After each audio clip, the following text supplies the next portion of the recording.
برادران اسلام، ماہ محرم الحرام کی آمد ہے۔ ماہ محرم الحرام اسلامی سال کا پہلا مہینہ ہے۔ اسلامی سال کا آغاز ماہ محرم الحرام سے ہوتا ہے اور اس کا اختتام ماہ ذو الحج پر جا کر ہوتا ہے۔ 27 یا 28 ذو الحج کو حضرت امیر المومنین عمر رضی اللہ تعالی عنہ پر نماز فجر پڑھاتے ہوئے مسجد نبوی کے اندر ابو لؤلؤ مجوسی نے قاتلانہ حملہ کیا اور آپ کو زخم اتنا گہرا لگا کہ آپ چند دن کے بعد یکم محرم الحرام کو مقام شہادت پر پہنچے۔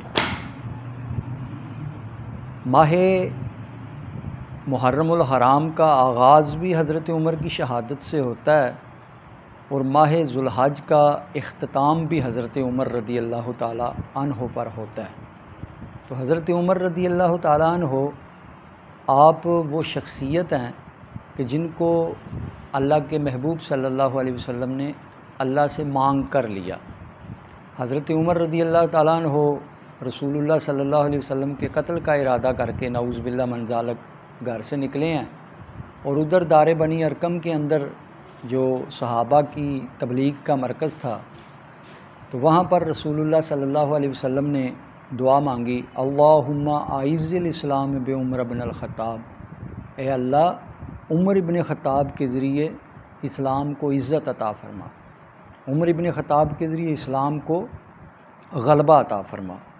تو رسول اللہ صلی اللہ علیہ وسلم کی دعا قبول ہوئی اور ابو جہل کی تلوار کام نہ کر سکی، یعنی رسول اللہ صلی اللہ علیہ وسلم کے قتل کے ارادے سے آنے والے اللہ نے ایسا دل پھیرا کہ صبح صادق نے یہ بات ثابت کر دی کہ ابو جہل کی تلوار ٹوٹ گئی اور رسول اللہ صلی اللہ علیہ وسلم کی دعا جو ہے وہ رب کی بارگاہ میں قبول ہو گئی۔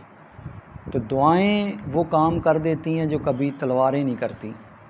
اقبال نے کہا تھا، کافر ہے تو شمشیر پہ کرتا ہے بھروسہ، مومن ہے تو بے تیغ بھی لڑتا ہے سپاہی۔ تو رسول اللہ صلی اللہ علیہ وسلم کی دعا کا اثر ہوا اور حضرت عمر رضی اللہ تعالیٰ عنہ اسلام میں داخل ہوئے۔ حضرت شاہ ولی اللہ محدث دہلوی رحمۃ اللہ تعالیٰ علیہ فرماتے ہیں کہ رسول اللہ صلی اللہ علیہ وسلم کے جتنے بھی صحابہ ہیں 1,44,000 یا 1,24,000 کم و بیش جن کی تعداد تواریخ کے اندر موجود ہے، شاہ ولی اللہ محدث دہلوی فرماتے ہیں کہ سارے کے سارے صحابہ رسول اللہ کے مرید ہیں۔ کوئی رسول اللہ کی معجزات دیکھ کر ایمان لایا، کوئی رسول اللہ کا حسن اخلاق دیکھ کر ایمان لایا، کوئی رسول اللہ کی سیرت دیکھ کر ایمان لایا، کوئی رسول اللہ کی صورت دیکھ کر ایمان لایا۔ تو سارے صحابہ رسول اللہ کے مرید ہیں۔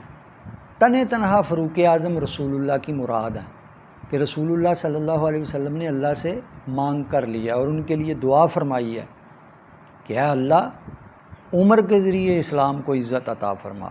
تو پتہ چلا اس دعائے رسول سے یہ پتہ چلا کہ حضرت عمر اسلام کی عزت ہیں، حضرت عمر اسلام کے غلبے کا نام ہے۔ تو جو حضرت عمر کا دشمن ہے وہ اسلام کا بھی دشمن ہے، کیونکہ اللہ تعالیٰ نے حضرت عمر کے ذریعے جو ہے وہ اسلام کو غلبہ عطا فرمایا۔ حضرت عبداللہ بن مسعود فرماتے ہیں کہ جس دن حضرت عمر نے اسلام قبول کیا ہماری تعداد جو ہے وہ 40 ہو گئی اور اسی دن اسلام کو جو ہے وہ غلبہ حاصل ہو گیا اور اسلام کو اللہ تعالیٰ نے عزت عطا فرمائی۔ حضرت عمر رضی اللہ تعالیٰ عنہ نے جب اسلام قبول کیا تو آقا کریم علیہ الصلوۃ والسلام کی بارگاہ میں عرض کی کہ یا رسول اللہ صلی اللہ علیہ وسلم، جہاں کھڑے ہو کر ہم جو ہے وہ بت پرستی کرتے تھے، آج میرا جی چاہتا ہے کہ وہاں کھڑے ہو کر نعرہ تکبیر بلند کروں۔ اور ان دنوں کے اندر حرم کعبہ میں کھڑے ہو کر نعرہ تکبیر بلند کرنا یہ بڑا مشکل کام تھا۔ تو حضرت عمر رضی اللہ تعالیٰ عنہ نے رسول اللہ سے اجازت لی اور نعرہ تکبیر بلند کیا، اور پھر مشرکین مکہ سرداران قریش نے جب یہ نعرہ سنا تو ان کے تن بدن میں آگ لگ گئی آپ نے کھڑے ہو کے وہاں فرمایا کہ جس نے اپنے بچوں کو یتیم کروانا ہے، جس نے اپنی بیویوں کو بیوہ کروانا ہے، جس نے اپنے گھر اپنی جائیدادیں نظر آتش کروانی ہیں، وہ آ جائے میرے سامنے۔ تو حضرت عمر رضی اللہ تعالیٰ عنہ کے سامنے کوئی بھی نہیں آ سکا، یعنی اللہ تعالیٰ نے حضرت عمر رضی اللہ تعالیٰ عنہ کو اتنا رعب عطا فرمایا ہوا تھا۔ سارے صحابہ ہی جو ہیں وہ کافروں پر بڑے سخت ہیں، اور یہی قرآن کا حکم ہے۔ قرآن نے فرمایا محمد الرسول اللہ، محمد اللہ کے رسول ہیں، والذین معہ، اور جو آپ کے ساتھی ہیں، اشداء علی الکفار، وہ کافروں پر سخت ہیں۔ یعنی مسلمان کی شان یہ ہے کہ وہ کافروں پر ان کے کفر کی وجہ سے سختی کرے۔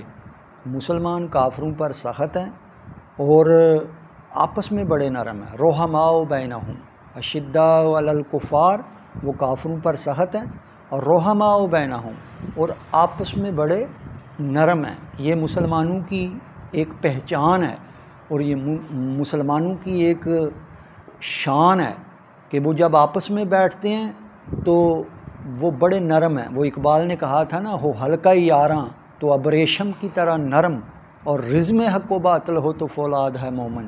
اقبال کہتے ہیں مسلمان آپس میں بیٹھے ہوں تو ریشم کی تاروں کی طرح نرم ہیں، اور اگر باطل کے مقابلے میں آ جائیں تو پھر وہ فولادی پہاڑ ہیں۔ ہو ہلکا یاراں تو اب ریشم کی طرح نرم، رزم حق و باطل ہو تو فولاد ہے مومن۔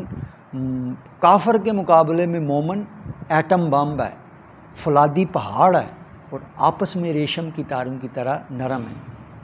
تو آج ہم اہل اسلام مسلمان، کیا قرآن مجید کی اس آیت کا مظہر ہمارے اندر نظر آتا ہے؟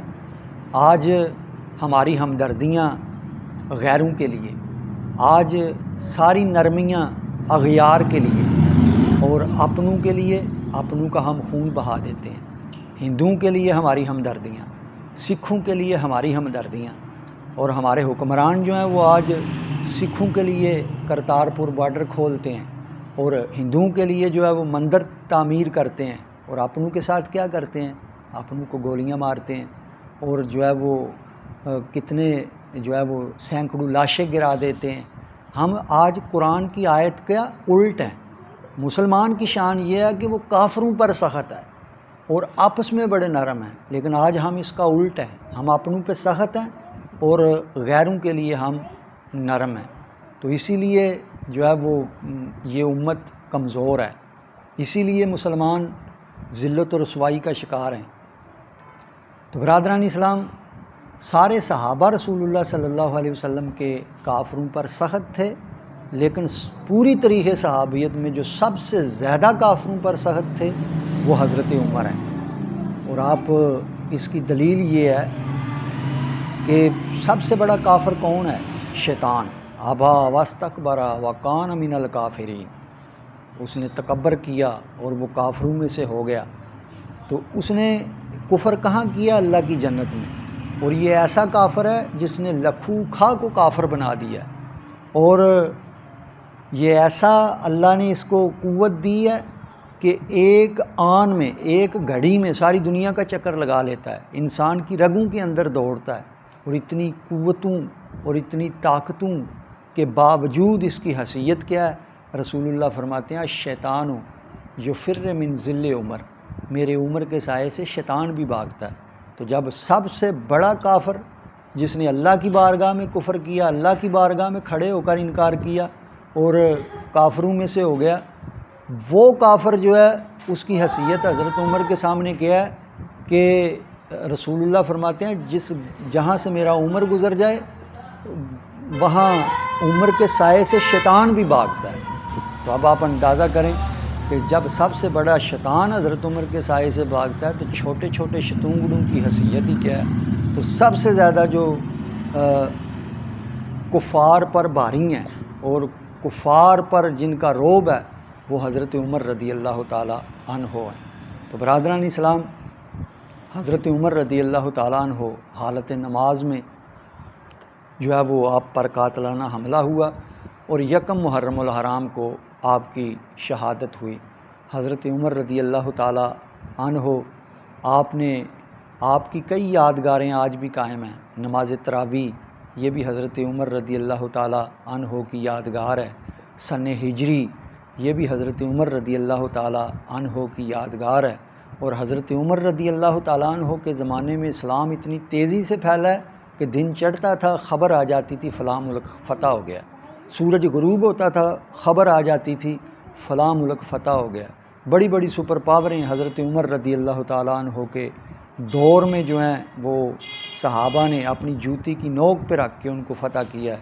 ان میں ایران ہے، روم ہے، مصر ہے، اور حضرت عمر رضی اللہ تعالیٰ عنہ کا قیامت تک اہل اسلام پر احسان رہے گا۔ لہٰذا حضرت عمر رضی اللہ تعالیٰ عنہ کی سیرت پر عمل کرنا چاہیے، اور بالخصوص ہمارے حکمرانوں کو جس طرح آپ کی طرز حکمرانی تھی، میں انشاءاللہ آپ کے سامنے جو ہے وہ کسی اور ولاگ کے اندر یہ رکھوں گا کہ حضرت عمر رضی اللہ تعالیٰ عنہ کی طرز حکمرانی کیا تھی۔ اللہ تعالیٰ حضرت عمر رضی اللہ تعالیٰ عنہ کے فیض و برکات کا کچھ حصہ ہمیں بھی عطا فرمائے۔ وما علینا الا البلاغ۔